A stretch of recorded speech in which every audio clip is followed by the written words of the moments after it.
Howdy, this is Plleg and welcome back.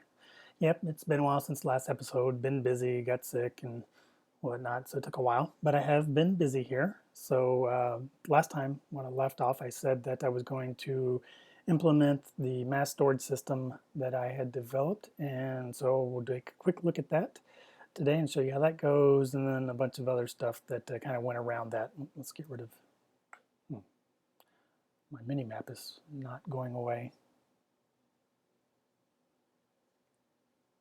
There we go. Okay, so right here is the user interface, you might say, to it. In my test version, I had a tripwire going across here, and you just stand here and it would dispense to you. But that kind of got problematic a bit when you were dumping stuff off, because you would run into the wire, and so as you're trying to dump, it was trying to give you something. And then sometimes whenever you toss stuff into these, they kind of bounce on top of the hoppers here, and they hit the tripwire. So you try and get rid of something and it's dispensing to you. Anyway, so here's how this works: is that there's 3 hoppers here, so you have plenty of room to where you can basically, let's see what I have in here. Cobble. Let's go down real quickly to my older cobblestone storage. Just grab it. I have no room. All right, let's just get rid of some levers right there for now. Grab a stack of that. All right, so now come here. Oops. Now we just dump some stuff off, just throw it in like that. Or obviously you can just take it here and throw it, so it goes into the system. There's a huge amount of storage down there, which we'll show in a minute. And then whenever you want anything, stand up here, flip the lever, and then it will sit here as long as you want, and it will dispense. Now, yeah, I mean, if this is too slow for you, I guess you could easily change this a bit so that it would be possibly shooting faster. I have a clock down there which is shooting things up, and I haven't really messed with that yet, but I'm sure that could be easily fixed, or possibly even making 3 of these dispensers shooting up into you so you could get 3 times the amount at once. Anyway, that's good for now. So, there's this tiny delay there whenever you turn it off that you still get a few, but if you're grabbing something, I don't think you really care. All right, so let's do a quick look over here. I did a little hidey thing here to get a button there and the door opens up, and I did a little delay on it so it stays a little longer. My redstone isn't the greatest, that's why I have a button here that's right next to the door where you can go out, and it does the same thing. This one had to be further down because I guess if you have a button here, then you can't have one on the opposite side, and it doesn't send power to adjacent blocks, and it was just a mess, so I just decided to leave it this way. This is kind of the back side of the storage system. You can kind of see it here. Basically, this just takes the lever switch and runs the line down into the system, which we'll go down and take a look at. And I'll show you how that works. And I got a little access hatch here. So just come all the way down to the bottom. Kind of look up here. So what we have here, if you look up there, we have 3 rows of double chests. The middle one is a trap chest, so that I can keep them all next to each other. There, so it would let me plant them there. And then I have hoppers leading here, and there's 6 of these tiers, so that's 18 double chests full of storage. And as you can see, they're offset, so you have chest with a hopper underneath it, which is sucking from. So you have this chest here, and you have a hopper which would suck items out of here, down to here, and then it puts it in this one, and then this one takes it out of that chest, and it's the same idea. As you can see, it kind of trickles down. So basically all your storage ends up being stored down here first, and then as it fills up, it goes upwards. And like I said, you have 18 different double chests, and plus at the top there's an extra double chest and a single chest to kind of keep the lines right. What we have here, this line going here is the power line that comes from you turning the thing on. It comes down into here, it goes this direction, and this ends up turning on this clock here. That's what that is. And then that runs up over to this, which flicks this dropper. And then on this side here is the alternating power story or power line, so that as this gets pulsed, jumps across to here and pulses this also, and then comes up here. And so as you as this one has getting power, it trickles the power all the way up, and each of the droppers shoots the item up. And that's about it. I mean, it's really kind of a simple idea, but it allows you to store a lot of stuff, a lot of single item stuff. I mean, I guess you could do multiple items, but then whenever you got anything out, you get a mixed bag. But anyway, so here you can kind of see there's the double chest and the single chest that are basically the first line for the first set of hoppers goes into those, and then it just trickles down. So that's all that's really in this room here, is just the access to this, just to show and tell. I mean, there isn't any real maintenance to do on this. However, one of the things that doing this required, as you can imagine with all the hoppers that I have there, is a lot of iron. And so the first idea I had was get iron, go mining. Well, I started doing that, and that was just taking forever. I mean, you know, I was mining with iron pickaxes to keep it, you know, a little speedy, but I wasn't getting enough iron, so, you know, it was a net loss for having to make all the picks. And even when I switched to a diamond pick that had efficiency and unbreaking, it was still taking forever, and I wasn't getting,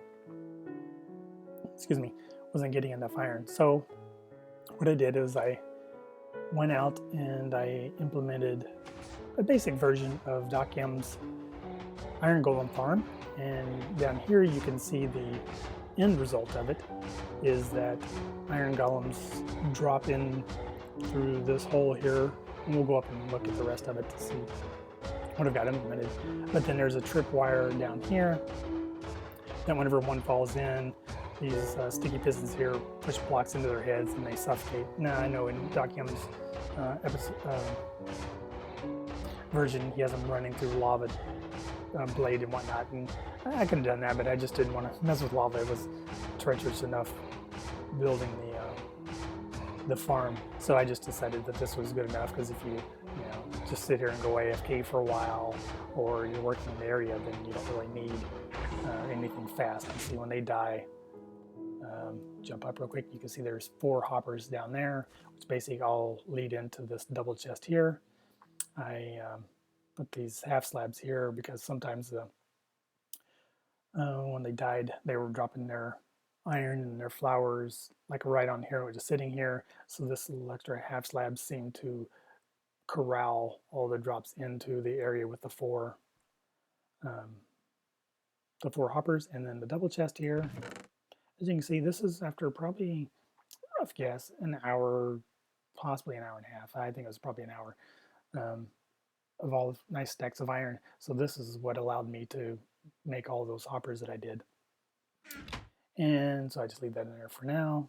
So let's go out this way. And this is a track that I used. I needed to transport the villagers from the village we had. Whoops, it's almost turning night. I can't believe it's that long already. I thought it was just day. Let's go take care of that before we go out and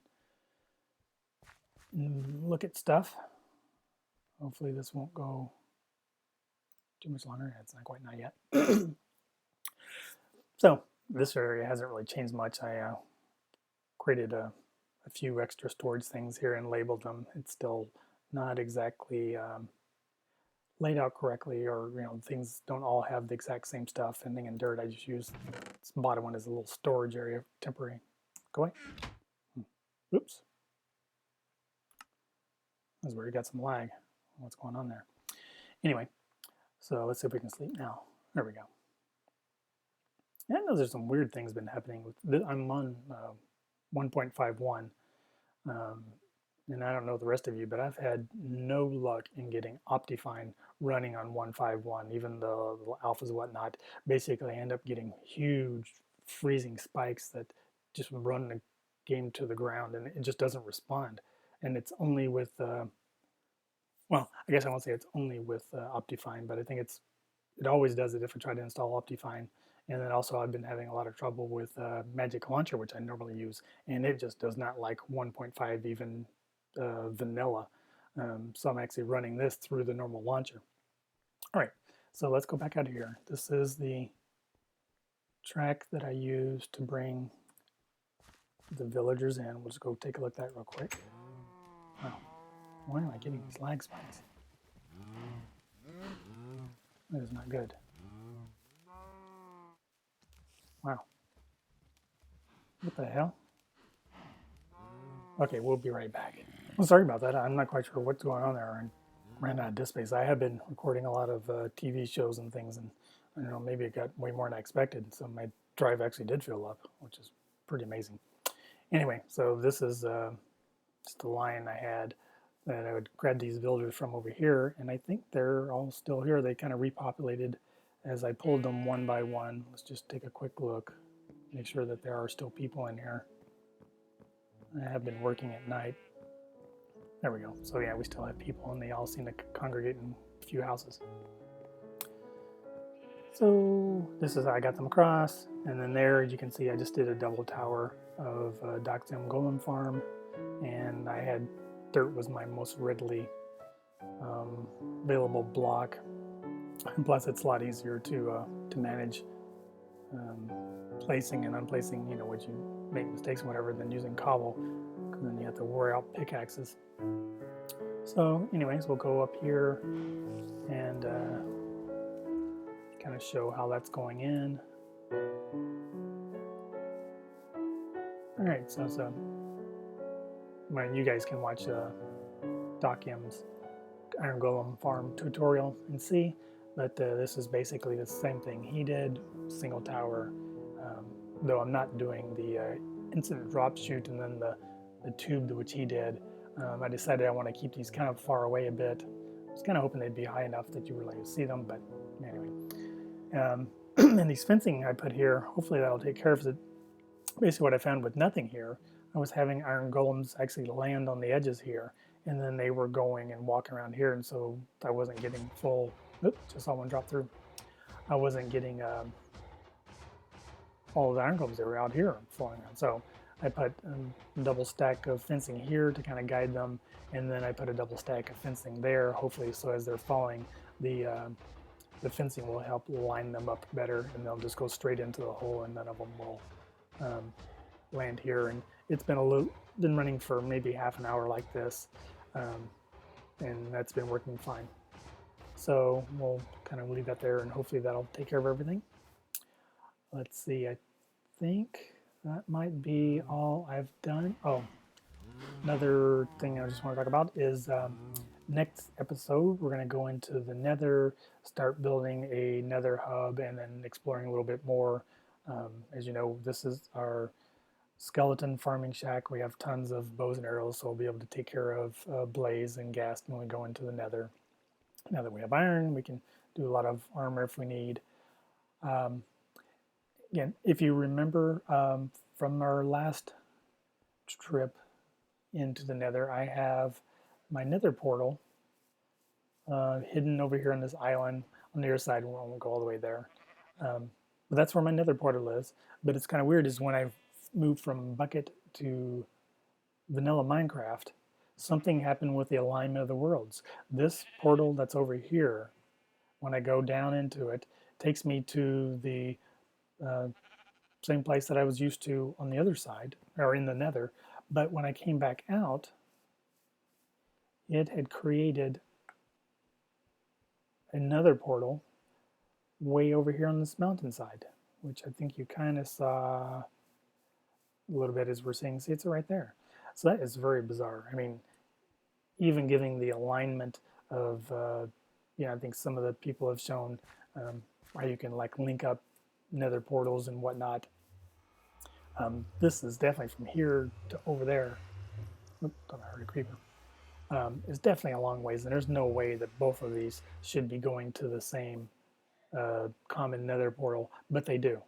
So that's very bizarre. So I guess I'll end up getting rid of that one probably off camera, And then this one I obviously don't like sticking out here in the middle of anywhere, or middle of the area like this. So what I'll probably end up doing is I'm going to get rid of this one and then dig out this area here. I guess maybe make a nether room and then keep it enclosed, and possibly I can move it back into here and then lowered, and then it will still go to the right place without creating another one right up here on top of it.